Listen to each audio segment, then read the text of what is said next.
Welcome back, brave explorers of darkness and mystery.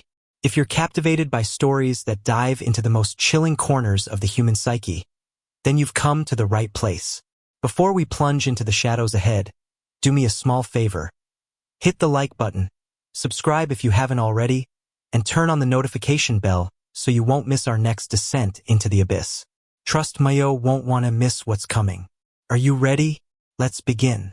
The city, a sprawling beast of concrete and glass, usually hummed with an indifferent energy, a symphony of ambition and anonymity. But in the spring of 2023, a discordant note began to vibrate through its core, a chilling melody of dread that started with a whisper and quickly escalated into a scream. It began with Sarah Jenkins. Sarah was a name etched onto a death certificate, a statistic for the evening news, but to Detective Anya Sharma, she was a ghost. Sarah, 28, a graphic designer with a penchant for vintage art and an infectious laugh, was found in her meticulously kept loft apartment in the bustling downtown district. The scene was devoid of the usual chaos of a struggle. No forced entry, no ransacked drawers, no signs of a fight. Just Sarah, peacefully, terrifyingly, at rest on her antique Persian rug, a single, perfectly white lily placed delicately over her heart. Her eyes were wide open, devoid of terror, staring at nothing. Her death was ruled as strangulation, precise and silent. The medical examiner, Dr. Eleanor Vance, a woman who had seen the worst of humanity, had noted the almost surgical precision of the ligature marks, faint yet definitive. Clean, Vance had murmured, pulling off her latex gloves. Too clean. Anya, alongside her partner Detective Mark Miller, a grizzled veteran with a decade of city grime under his fingernails and a cynical wisdom in his eyes, surveyed the scene. Miller, ever the pragmatist, initially leaned towards a domestic dispute. A lover's quarrel turned fatal. Boyfriend get too possessive? He'd grunted, eyeing a framed photo of Sarah with a smiling man. But Anya felt a prickle of unease. The lily, the placid expression, the utter lack of desperation in the victim's final moments. It didn't fit. 2 weeks later, the prickle became a jolt. David Choi, 35, an unassuming librarian known for his quiet demeanor and passion for ancient texts, was found in his small, book-lined apartment in the University District. Like Sarah, there was no forced entry. Like Sarah, he was found laid out, almost reverently, on his living room floor. And like Sarah, a single, perfectly white lily rested over his heart. The cause of death was identical: strangulation. The medical examiner confirmed the same chilling precision. "This isn't a boyfriend," Anya declared, her voice tight, a cold knot forming in her stomach. "This is a statement." Miller, initially skeptical, felt the shift too. 2 victims, disparate lives, yet linked by the same macabre signature. The city, oblivious for a moment, was about to awaken to a new kind of terror.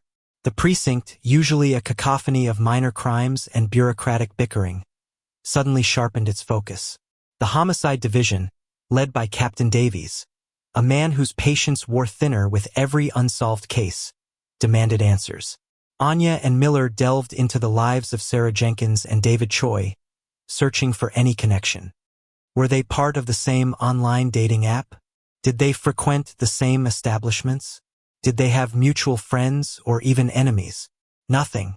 Sarah was a social butterfly in the art scene. David, a recluse whose world revolved around dusty tomes. Their only commonality was their utter normalcy, their unassuming place in the city's vast tapestry, and their unnatural deaths. The third victim, Maria Rodriguez, came a month later. A vibrant, single mother of 2, working 2 jobs to put her kids through school, found in her modest suburban home. The details were tragically familiar. No forced entry, no struggle, a single white lily.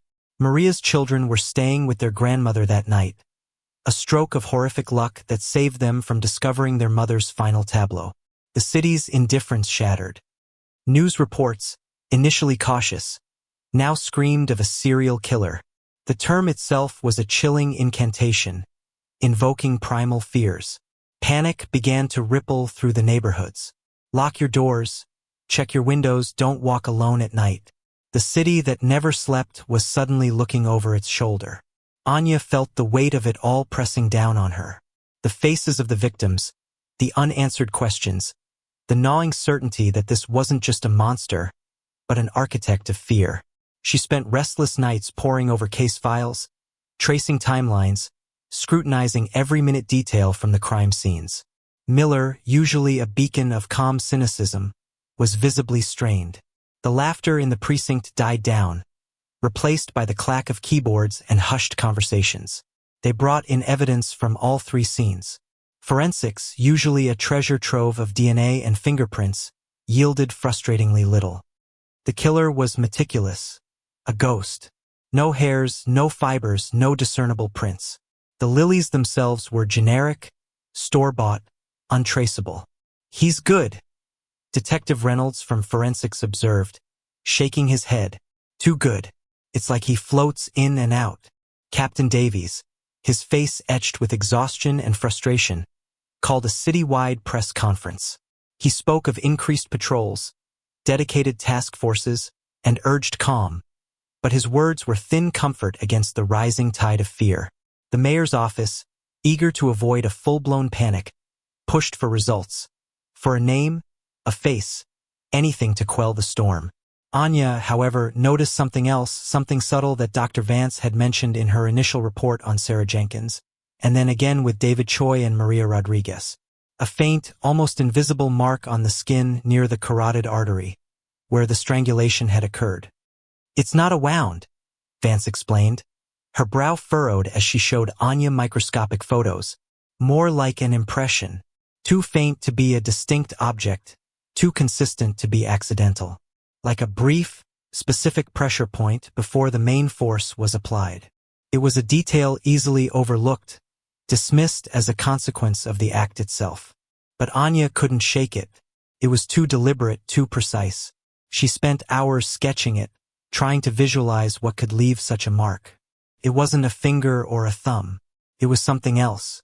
A small, almost geometric shape, barely visible to the naked eye, a whisper of a pattern in the chaos. The task force grew. More detectives, more analysts. They created victim profiles. Age range 28 to 38. No apparent connection, different backgrounds, living alone.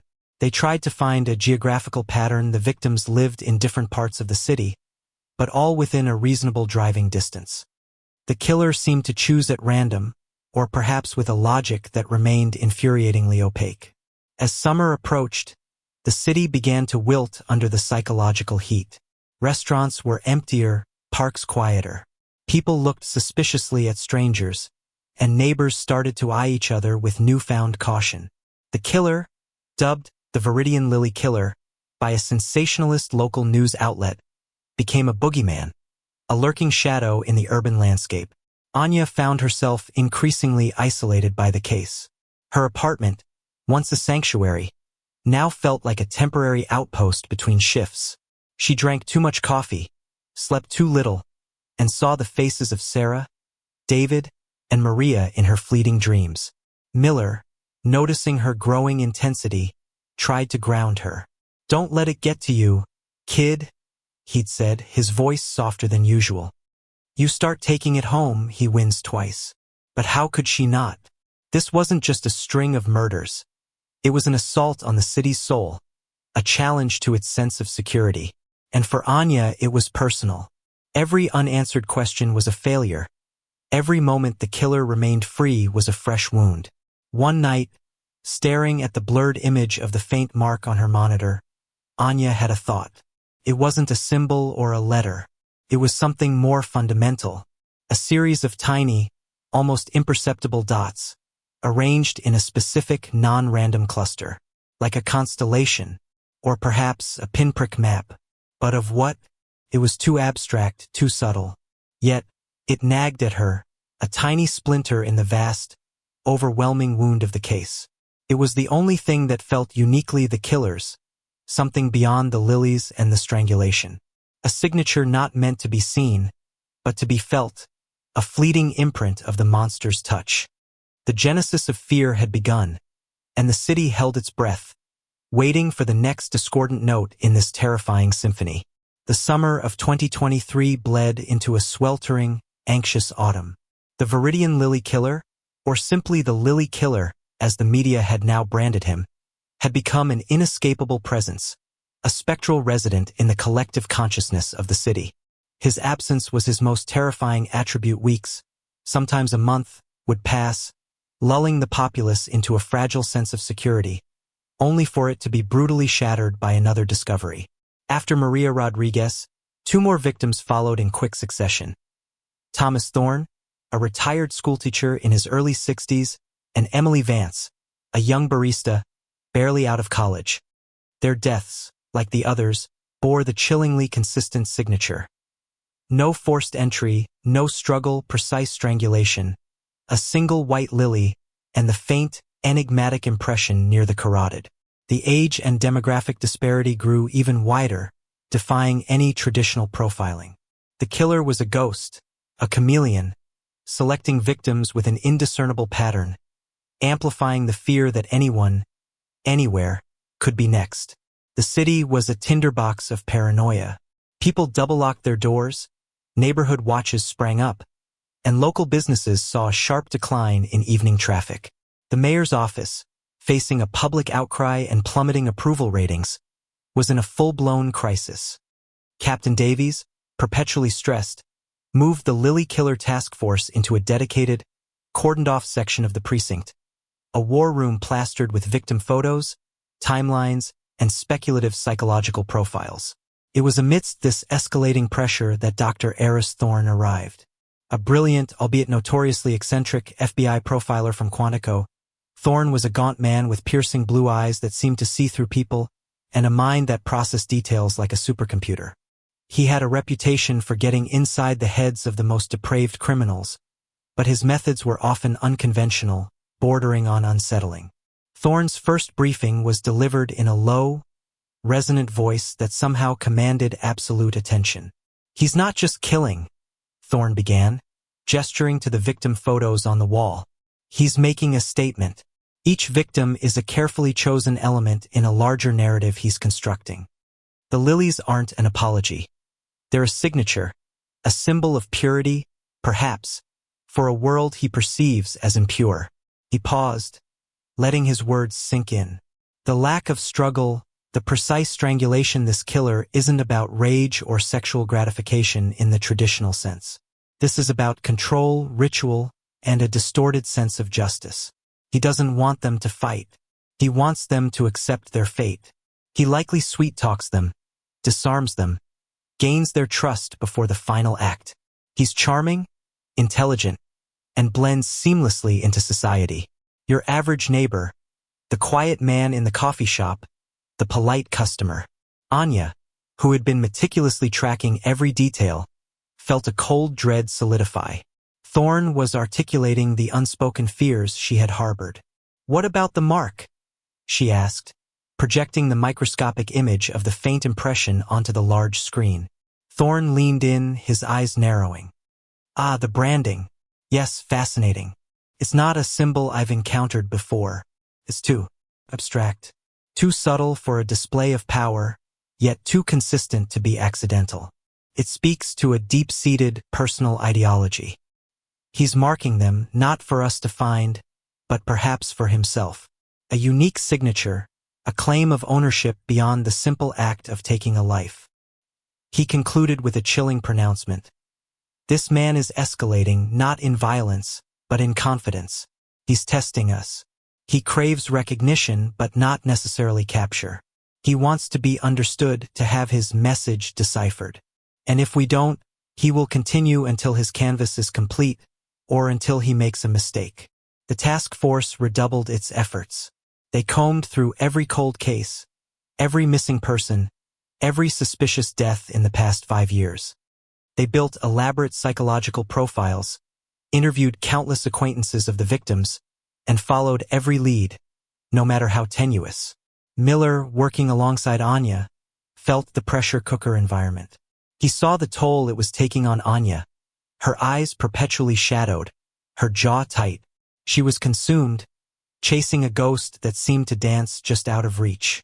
The city's fear took a darker turn when a cryptic message appeared on a local online forum, seemingly innocuous at first, referencing the beauty of purification and the silence of acceptance. Thorn immediately flagged it. "He's talking to us," Thorn said, his voice devoid of emotion. "He's taunting us. He believes he's above us, a purveyor of truth." Anya, driven by a relentless energy, found herself drawing connections that others dismissed. The mark, the specific placement of the lily, the lack of forced entry, the diverse victims, there had to be a hidden thread. She returned to the faint impression. It wasn't just dots. It was a precise configuration of 7 tiny pinpricks, arranged in a way that mimicked a celestial body, perhaps a constellation, but none she recognized. Or was it a map? A sequence? One night, exhausted and frustrated, Anya was idly sketching the 7-dot pattern while listening to a classical music station. A piece by Bach, intricate and mathematical, played in the background. Suddenly, a thought struck her. The dots weren't random. They weren't a map of space, but perhaps of time.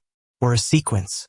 She began to experiment, assigning numbers to the dots, mapping out possible interpretations. Could it be a date? A code? Her breakthrough came not from forensics or witness testimony, but from a forgotten detail in Sarah Jenkins' life. Sarah had been an amateur astrologer, fascinated by star charts and cosmic alignments. Anya remembered seeing a small, faded book on Sarah's bookshelf, full of complex diagrams. She pulled up the autopsy reports again, specifically Dr. Vance's notes about the faint mark. Vance had described the arrangement of the 7 pinpricks as remarkably consistent. Anya started cross-referencing astronomical charts. What if the killer was using an ancient system, or a personal one?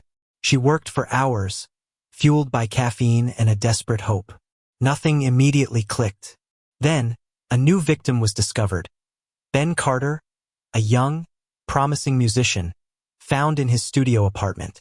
The lily killer had struck again. The now familiar tableau, the lily, the strangulation, the precise mark. This time, however, there was a slight deviation. The lily was not perfectly white. It had a faint, almost imperceptible, blush of pink at the tips of its petals. Thorn, upon hearing this, became visibly agitated. "This isn't an accident," he declared, pacing the war room. "He's changing his signature. He's telling us something. Or he's showing us he can change, that he's still in control." Anya, however, focused on the subtle shift. Pink. Why pink? Felt like a deliberate message, a nuanced escalation. She remembered a casual conversation with Dr. Vance about the meaning of flowers, how different colors of lilies held different connotations. White for purity, innocence. Pink for admiration, compassion. Felt incongruous, almost mocking. As the city grappled with this new development, Thorn's analysis of the online forum messages grew more disturbing. The killer was becoming bolder, hinting at a philosophical framework behind his actions. He spoke of weeding out the imperfections, of culling the diseased branches so the tree may thrive. It was a twisted, almost eugenicist rhetoric, cloaked in flowery language. He saw himself as a gardener, tending to a diseased garden, and the city was his overgrown patch. Anya returned to her 7 dots, now with a fresh perspective. What if they represented something other than time or space? What if they were linked to the victims themselves, or to the killer's warped perception of them? The 7 deadly sins? The 7 virtues? The 7 liberal arts? The possibilities were endless and maddeningly unhelpful.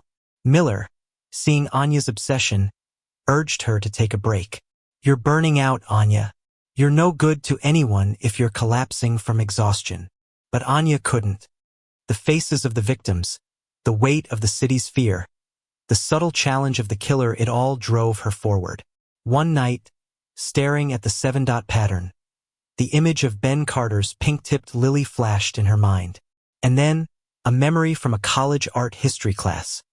The 7 sorrows of the Virgin Mary, often depicted by 7 swords piercing her heart, sometimes represented by 7 lilies.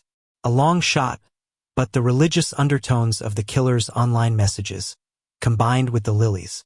She researched the 7 sorrows. Each sorrow was associated with a specific event in Mary's life, and often with specific colors or symbols. Could the killer be choosing his victims based on some perverted parallel to these sorrows, and marking them with a symbol that only he understood? It was a dark, convoluted theory, but it felt more coherent than anything else they had. The subtle shift in the lily's color, the consistency of the mark, the cryptic forum posts, it all started to coalesce into a chilling, if still indistinct, picture. The shadow was deepening, not just in the city's streets, but in the minds of the investigators, pulling them into the intricate, terrifying labyrinth of the killer's psyche. Anya knew they were getting closer, but the closer they got, the more twisted the path became, and the more terrifying the realization of what kind of monster they were truly hunting. Winter arrived with a biting chill, mirroring the icy grip of fear that had paralyzed the city. The Lily killer, emboldened by the authorities' continued inability to apprehend him, had struck again. This time, the victim was Eleanor Vance, the very medical examiner who had first noted the chilling precision of his work. Her death was a direct, brazen challenge to the task force, a taunt delivered with unparalleled audacity. Her body was found not in her home, but in the meticulously clean, sterile environment of her own autopsy room.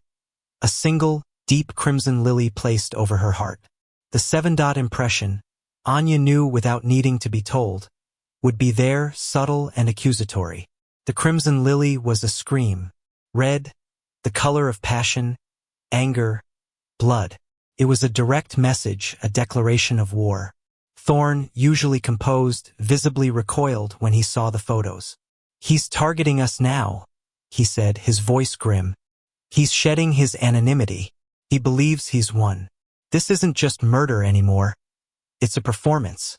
The murder of Dr. Vance sent shockwaves through the police department, energizing the task force with a desperate, furious resolve. Captain Davies, his face etched with a mix of grief and rage, gave them a blank check. Find him. Do whatever it takes. Anya, however, was in a different place.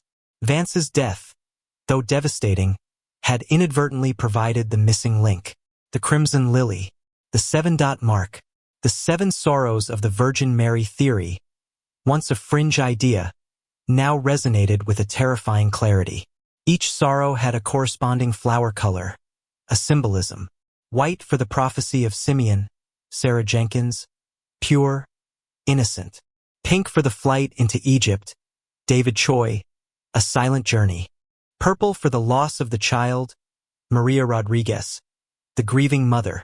Yellow for the meeting of Jesus on the way of the cross, Thomas Thorne, the teacher, guiding others.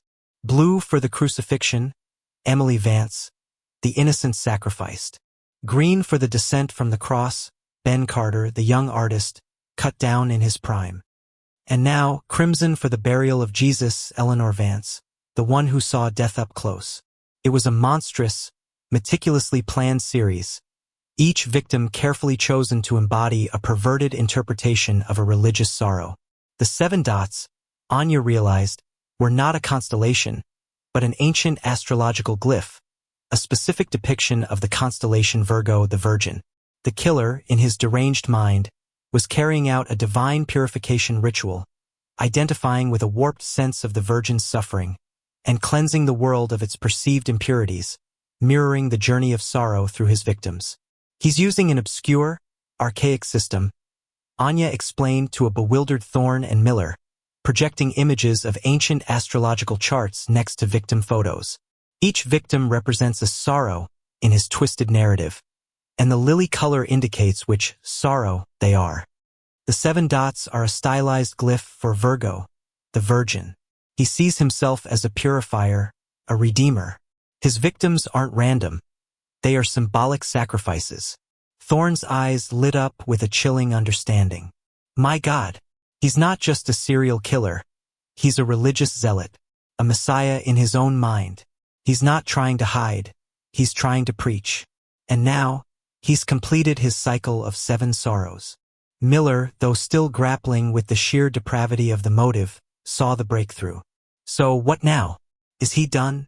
No, Thorn interjected, his voice firm. He's just completed one cycle. He might see this as a successful harvest. He'll be emboldened. He'll either start a new cycle, or he'll make a grand, final statement to fully reveal his truth. Anya, with Thorn's guidance, refined the profile. The killer was likely highly educated, perhaps with a background in theology, history, or classical studies. Someone meticulous, patient, and deeply narcissistic, believing himself to be an instrument of higher power. He would be meticulous in his daily life, unremarkable, utterly blendable. The online forum posts, now meticulously re-examined, revealed a pattern of increasingly esoteric references to purification and spiritual rebirth, often posted from various public Wi-Fi spots. The key was the Virgo glyph. Why that specific one? It related to purity, harvest, and often female figures. Was the killer obsessed with a specific historical or religious figure? Or was it a personal connection? They started cross-referencing all known associates of the victims with anyone fitting the new profile. They looked at everyone connected to the classical studies departments, religious institutions, and even esoteric art galleries. The net was cast wider, but with a sharper focus. Weeks turned into a relentless, almost manic hunt. The city, anticipating the next horror, held its breath. Then, a small, seemingly insignificant detail emerged from the mountain of data. David Choi, the librarian, had checked out a rare book on ancient astrological symbols just weeks before his death.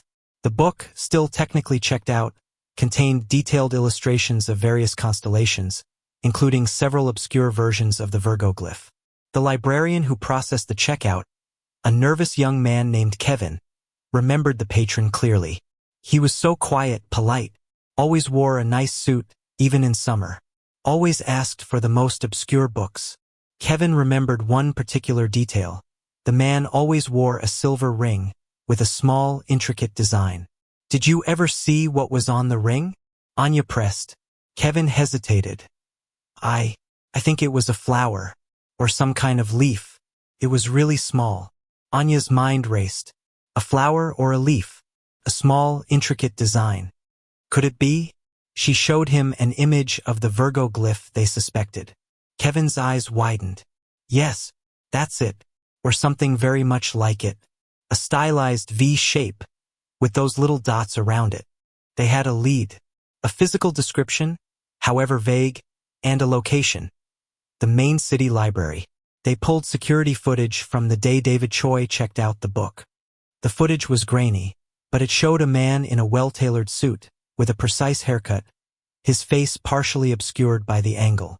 He moved with a quiet self-assurance, almost a grace, and on his left hand, a glint of silver. Thorn leaned in, his gaze fixed on the screen. That's him, the quiet man, the one who blends in. They used facial recognition software, cross-referenced with local databases for anyone matching the general description and the profile. It was a long shot, but the combined data narrowed it down to a handful of individuals. One name stood out, Arthur Finch, a freelance architectural renderer, living in a quiet suburban neighborhood. No criminal record, no apparent red flags. His online presence was minimal, almost non-existent, except for a few comments on niche philosophy forums under a pseudonym, comments echoing the very rhetoric of purification and sacred purpose Thorn had identified. Anya felt a surge of adrenaline, mixed with dread. Arthur Finch, the quiet man. The SWAT team converged on Finch's unassuming house at dawn. Anya and Miller were among the first plainclothes detectives on the scene. The house was immaculate, almost sterile, filled with meticulously organized books and art supplies. No signs of struggle, no frantic hiding. Finch was waiting for them. He sat in his living room, perfectly composed, dressed in a simple, pressed suit, a single white lily on the coffee table before him. He held a small, antique silver ring in his hand, idly turning it. On the ring, the distinct, stylized Virgo glyph. He didn't resist. He didn't even appear surprised. As Anya approached him, he looked up, his eyes strangely serene. "Took you long enough," he said, his voice soft, almost regretful. yet tinged with an unsettling pride. The garden needed tending. 7 weeds, 7 sorrows. It was my sacred duty. Anya felt a chill despite the warmth of the room. She looked at the lily on the table. "Why, Dr. Vance?" she asked, her voice steady, masking the tremor within her. Finch smiled, a chillingly gentle expression. She understood. She saw the precision, the purity. She was the one who came closest to appreciating the artistry of my work. It was an honor, a completion of the cycle, the final sorrow. And now my redemption begins. The capture of Arthur Finch brought a tidal wave of relief to the city. The news blared his name, his face, his chilling modus operandi. The Lily Killer was finally unmasked, a quiet man who harbored a universe of twisted ideology. But for Anya, the arrest was not a victory, but the end of a long, arduous journey into the darkest corners of the human psyche. The faces of the victims, the haunting precision of Finch's rituals, and the casual, almost spiritual way he spoke of his murders would forever be etched into her memory. The city might begin to heal, but the shadows he had cast would linger, a chilling reminder of the monsters that walk among us, disguised in plain sight. Anya knew that some gardens, once corrupted, never truly recover. And some detectives, once they've stared into that abyss, are forever changed by its cold, silent gaze.